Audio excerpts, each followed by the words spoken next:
LockedIn fans, this is Beetle Bailey with my Mid-Atlantic. And today here on LockedIn Sports, we got a great guest with us here, Codie Brooks with the San Antonio Gunslingers with the National Arena League. How you doing? I'm doing great. How are you? Hey, get started here.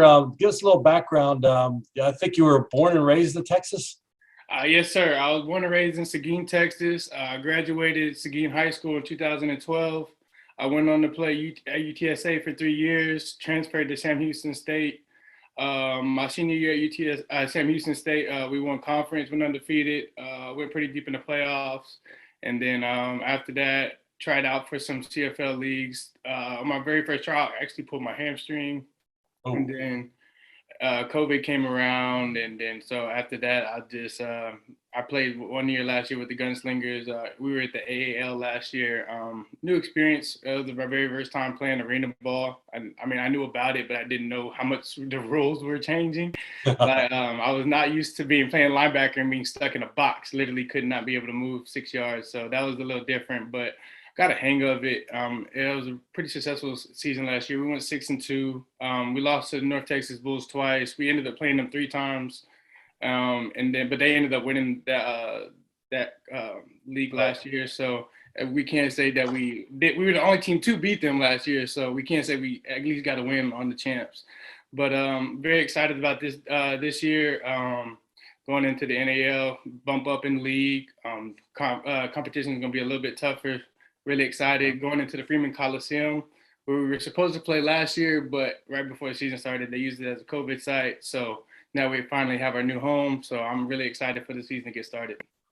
Hey, well, jumping into that with the Ironman, you played what, defensive end mostly through your college and college? Yeah, I played defensive end, and then my senior year I played defensive tackle. It was kind of a thing that was kind of forced on me. I really didn't want to, but once I was back to where I needed to be at linebacker, it was back to having fun again. Because DN was not really fun for me because I like running free and being not one-on-one blocking was not fun for me. So.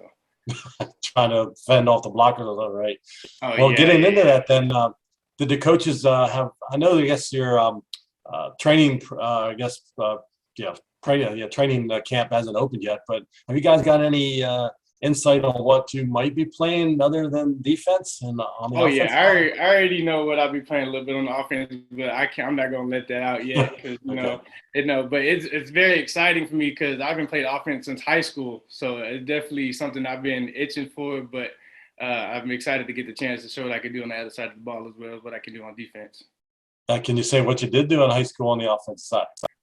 I mean, in high school, to be honest, the only position I didn't play was offensive line. If I want to be completely honest with you, I played a lot of tight end, played receiver at some points. I played a lot of fullback, running back, and then there was even a play where I got to throw a ball a couple of times. So. Yeah, I'm pretty sure. I think it's probably pretty much a given in high school when you're a good athlete and you're playing both sides of the ball, right? Oh yeah, there was not many games I came out at all. Kickoff, kick receiving. Most people don't know I was a punter in high school. Wow. Okay. Yep. That was one of the reasons why I went to college. Basically, I made all tight end in our county. I think you were also made it all.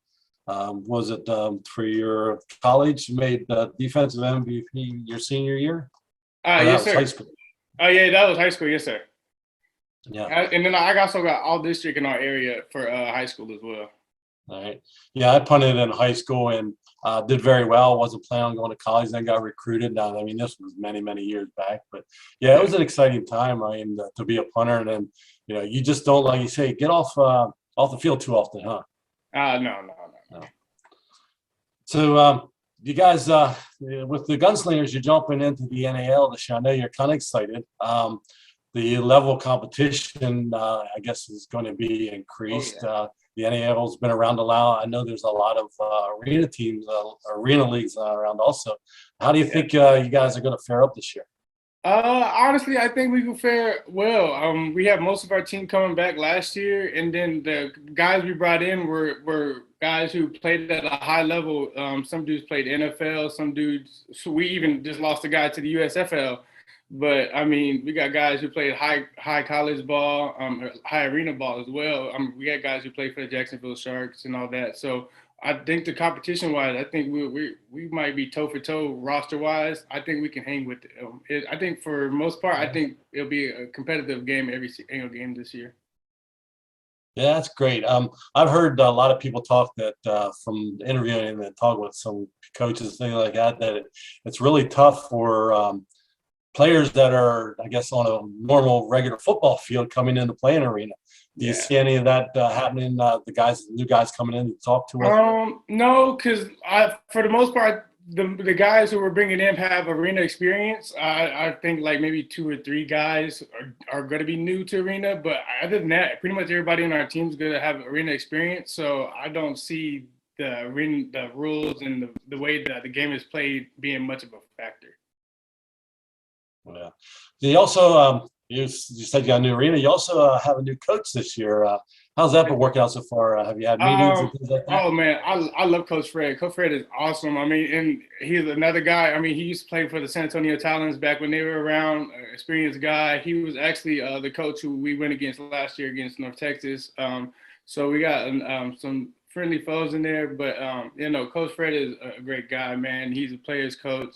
We text almost every other day now, and I just get to that time of getting into camp and seeing all the new guys, because there's a couple of guys I haven't really met yet that we've signed. So I'm excited for camp to start.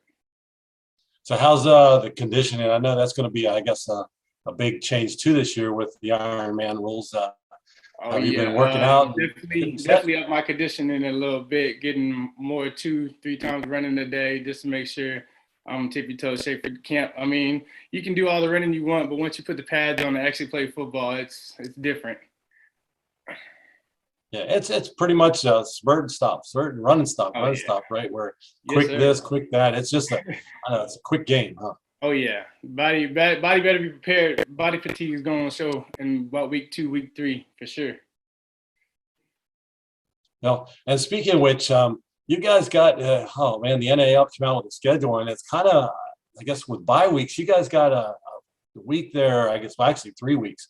I think a bye, and then you got 2 away games. How's that going to affect you guys? I don't see it affecting as much. As long as we stay locked in what we're supposed to do, go week by week like you're supposed to, don't look forward, handle what comes at you, I think we'll be fine.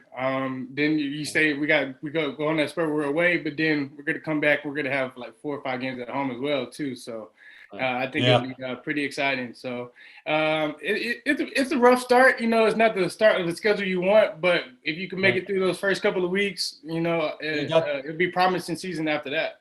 Yeah, you have 2 home games, and then you're sitting out for a couple, and then you got to travel. I know that's probably going to be something new and a little different for you guys. Have you found out yet how you're going to get to the other places? I'm not for sure. I don't want to get into anything about that. I haven't heard anything about that, but I know, like last year, our only travel really was we went to Mississippi one time, and then North Texas was just like on a 3-hour drive. So we didn't do too much traveling last year. So this year we definitely will do a lot more traveling, going all the way to New York and Florida and all that. So it'll definitely be fun traveling. There's some of those places I've never been in New York, so I'm excited to go up there. Do you know any of the guys? Well, I'm sure you probably heard of them. Do you know any of the guys on other teams that you're looking forward to? I know, because it's great after the game, you guys get together and with the fans and talk. So. There's a couple of guys I know just because I've been keeping up. I know Espinoza for the Lions. He was the MVP last year. I think he's like the all-time leader passer now. So I do know him, so he's on my radar for sure. But some other guys, I can't really think off the top of my head, but I know he's number 1 for sure, because I should know the MVP of last year, right? Right. but guys have been around the leagues for many years, and I know they jump. I should say jump, but I mean they do go from team to team, for this or that reason. So it's a brotherhood of football players. Yes, sir. Especially with arena and stuff like that. So you also got you were saying the new stadium, or I guess a new home venue. How's that going to be? I'm super excited for it, because being in the Coliseum, it's a huge upgrade than what we were playing at last year, and we're gonna have the video boards. Last year we didn't even have a scoreboard, so that's an upgrade. And then this being able to be able to actually pack fans in the actual stadium, because last year it was just so hard in the location and then the days we were. But I feel like this year, I can't wait for it, honestly. Yeah, it also might not, I should say it is, but it's probably the NAL also, the level of competition guys going up, and, with everything going on like that. COVID's about hopefully over with here. You'll be able to put a lot of fans in the stands, and I know we're kind of excited on this just to get back to kind of like a regular schedule, kind of with training camp starting, and then don't have to worry maybe about the schedule changing halfway through because of that. But I'll be out in Dallas area come June, getting set there for the Globe Bowl with some college and pro all-stars going against the Mexicans. So I'm going to run up. I'll be in the Arlington, the AT&T Stadium there. I'm going to run up to San Antonio. So I hope to see you on June 11th, I think it is, there for the Albany Empire games. So. Oh, yeah, absolutely. It would be nice to run into you. Maybe we can get another interview maybe after the game, after the win. There you go. I know always going to be a tough one. They are the chance, but we have photographers pretty much covering 3 or 4 of the other teams in this area. I'm kind of in the middle of everything. Jersey Flight was one of the teams I covered, and they kind of split out. They were in this league last year and then went to a different league this year, right? Yeah. So yeah, I got to a couple of games, but I didn't really get up, I guess, when you guys were there at all. But they're gonna kind of, so that kind of I was looking at the schedule. It kind of really made things with 7 teams in the league. So just kind of runs out a little bit on kind of scheduling everybody. So anyway, last thing, you got anything for the fans coming out, see you guys? Anything in particular you want to give a shout out to them for? Oh man, we need y'all support this year. Our success goes with y'all. I mean, it's hard for us to come out and play with an empty stadium. So come out, be loud, show support, man, and Gunslingers all the way. Guns up, baby. Guns up. There you go. Well, thanks for stopping by and chatting with us a little bit. If there's anything we can do, help give us a shout here. We're always open for talk with Gunslingers. If there's any guys there, maybe we'll try to get a couple of you guys in before the league, right after training camp starts, to see how things are going and get ready for that first opening game. Yes, sir. Sounds good. Thank you for having me. Yeah. Take care, Cody. Bye.